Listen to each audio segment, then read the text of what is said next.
Why is frustration growing at Arteta's Arsenal? Why is frustration growing at Arteta's Arsenal? Arsenal boss Mikel Arteta scowls.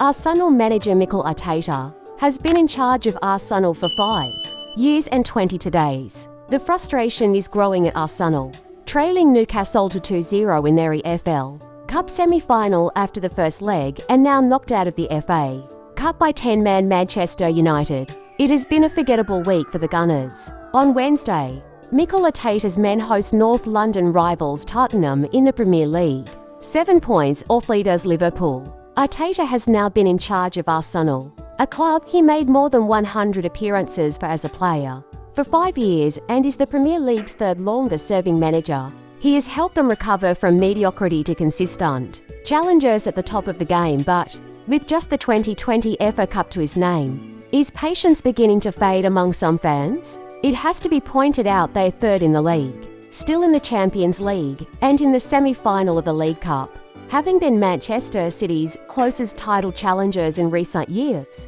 But with questions again growing about Arsenal's inability to sign a prolific goal scorer and their, at times, functional style of play, Arsenal fans appear divided when it comes to whether Arteta can deliver success. TV presenter and Arsenal fan Robert Peston wrote, "On X, the heart had gone from the team, and there was no strategy to transform Arsenal into trophy winners." From honourable runners-up, ex-Arsenal forward Theo Walcott added on BBC Radio 5 Live, "They are dominating the ball and look strong at the back, but they have lost the hunger of opening up teams." Meanwhile, athletic journalist Rory Smith said, "Arsenal are a system team, and when it doesn't work and they can't find a way though, other than Saka and Martin Odegaard, who is thinking I'm going to take this into my own hands." Against a team that is happy to absorb pressure, they seem to run out of ideas. Running out of ideas, what some fans think of Arteta.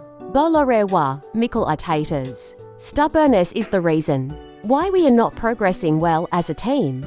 Vince, I've been a staunch follower of Arteta's policy that eschews the need to splurge on a natural forward. This man at ED loss, and the one to Newcastle in the EFL Cup.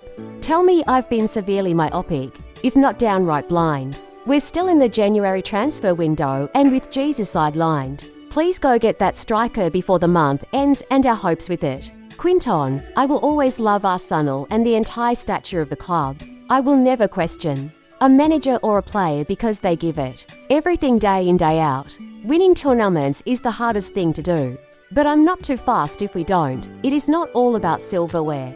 Arteta has rebuilt the club and culture. I enjoy watching the club, no matter what happens. I'll support him until the end, just like I did with Arsene Wenger. Loyalty is a lost cause in this day and age.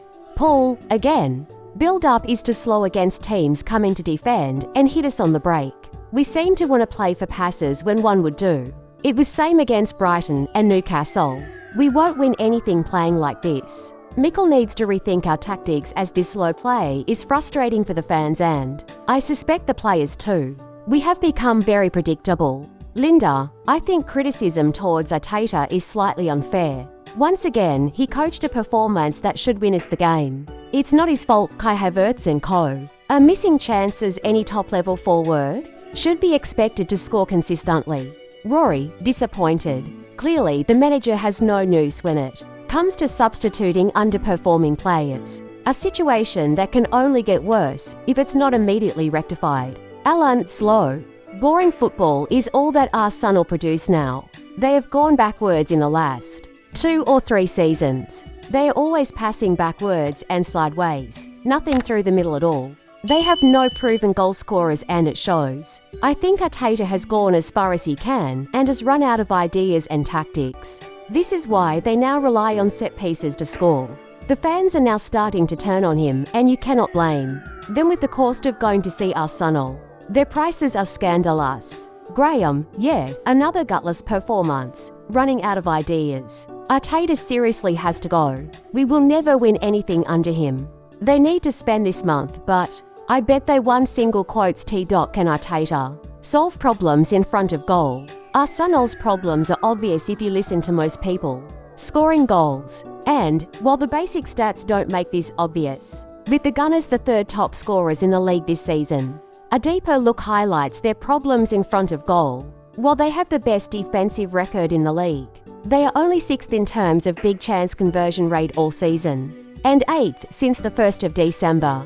And they are the only side in the top 6 to not have a goal scorer in double figures. Their lack of ruthlessness was shown in recent cup games. They had 23 shots with only 3 on target against Newcastle, and 26 with 7 on target against Manchester United in 120 minutes. It must be noted they are without their key creative force, Bukayo Saka, and his potential replacement Ethan Nwaneri because of injury. But that will not soften the call for Arteta to bring in a new striker, especially following a serious injury to Gabriel Jesus. Former Manchester City defender Micah Richards told Match of the Day, "The difference between Arsenal winning the league or winning these ties is just a centre forward." Since Arteta was appointed, the Gunners have a net spend of £500.1 million, according to data from Football Transfers. External, while City's is just £59.75 million in that same period, helped by sales of young talent. In the 5 years previous to Arteta's appointment, their net spend was £235.4 million. But a lack of a striker remains the burning criticism. Their ruthlessness in front of goal was also highlighted as an issue last season, but their only attacking addition in the summer was Raheem Sterling from Chelsea, and his impact has been minimal. The last time Arsenal had a player score 20 goals or more in the Premier League was when Pierre-Emerick Aubameyang did it in 2018-19 and 2019-20. While 20 of Arsenal's 62 goals in all competitions this season, 32% have come from set pieces. You can sense the desperation. BBC Sports Arsenal correspondent Alex Howell: "It is not in question that Mikel Arteta has transformed Arsenal since taking over as manager in 2019.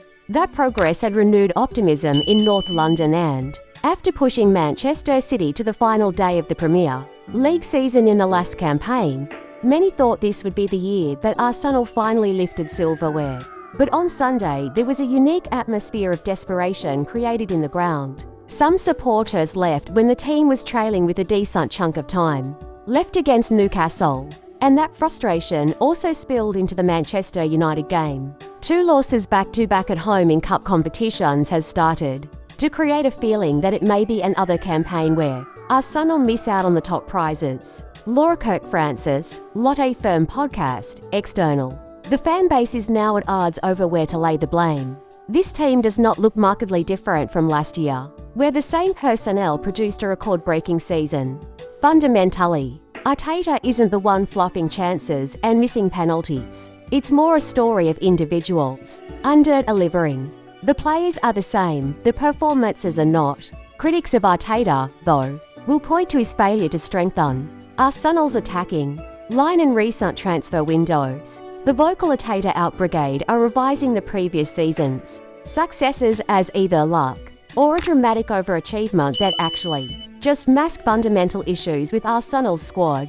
That misplaced faith in things like Kai Havertz's consistency, which I think is a symptom of inexperience, not arrogance or stubbornness, has left the team ill-equipped to handle fluctuations in form. Now, our attention turns to Wednesday's North London derby with a significant level of dread. Win, and Arsenal will at least stop the rot. But if Spurs leave the Emirates with 3 points, there will be absolutely no hiding place for Arteta. Nottingham Forest owner Evangelos Morinakis sat in front of his own personal giant television screen in the City Ground Directors box, glued to a night of pure Premier League theatre, where the Morinakis gaze was fixed on the television or events unfolding on the pitch in front of him. He was watching the fulfilment of his burning ambition to have Forest punching above their weight with the top-flight superpowers, in this case Premier League leaders Liverpool. This was a night that had everything from a wonderful fiery atmosphere as Forest fans lived the high life, to a brilliantly drilled defensive display from Nuno Espirito Santo's side, only underdone by a double substitution of genius from Liverpool head coach Arne Slot that almost turned defeat to victory. The end result was a 1-1 draw that left Liverpool 6 points clear of Forest with a game in hand. The Premier League's surprise package demonstrating they fully deserve their place in the upper reaches of the table.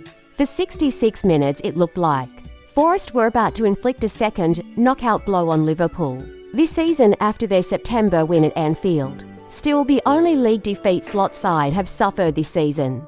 The first half was classic Forest, classic Nuno, as they took the lead in trademark fashion after 8 minutes. Anthony Elanga slipping a pass beyond Virgil van Dijk into the path of striker Chris Wood, enjoying a golden season, to finish clinically for his 13th goal of the season. At the heart of this monumental Forest effort was goalkeeper Matt Sells, who performed heroics as Liverpool mounted a late head of steam, along with the twin powerhouses of Murillo and Nikola Milenkovic. If there is a more formidable central defensive partnership in the Premier League, then they must be an intimidating sight. Murillo and Milenkovic are both quality players, but have a steely resolve, and they shall not pass approach that gives Forest counter-attacking game. With Elanga and Callum Hudson-Odoi on the flanks and Wood through the middle, the platform to flourish. Brazilian Murillo made 18 clearances against Liverpool, the most made by any player in a Premier League game this season.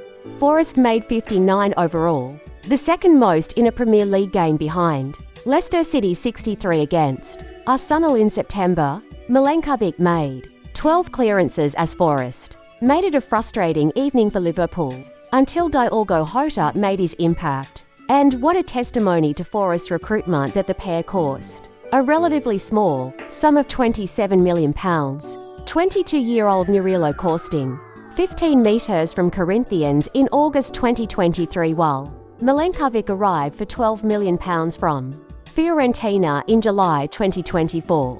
Keeper Sells also falls into the bargain basement category, costing only £5 million from Strasbourg in February this year. He was another rock for Forest, making 5 saves, including 2 vital blocks from Jota as well as a flying athletic save from Mohamed Salah as the home side held on. Liverpool may have had nearly 71% possession, but this is Forest style, perfected by manager Nuno, and able to frustrate arguably the best side in Europe, until more power arrived from the bench. Slot's frustration was as high as it has been this season as Forest built that formidable red barrier, constantly pointing at his watch to complain about perceived time wasting.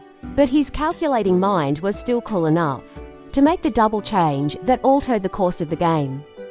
He replaced the struggling Andrew Robertson and Ibrahima Konate with Jota and Costa Tsimikas after 66 minutes, ignoring the usual wisdom of waiting until a corner had been taken before making the changes. The reward came in 22 seconds as Tsimikas' set piece was met by Jota's header and Liverpool were level. It was Jota's first touch and Liverpool's fastest goal by a substitute in a Premier League match since records began in 2006-07. Slot dismissed any suggestion this was some sort of tactical masterclass, saying if it had been open play, then people could maybe say it was a tactical masterclass, but it was a set piece. So I don't think I deserve any credit. It was a substitution where we brought an attacker on for a defender, and the fact it immediately led to a goal. You could say it was luck. Slot hid his frustration at a second successive league draw, as he said, since the new year.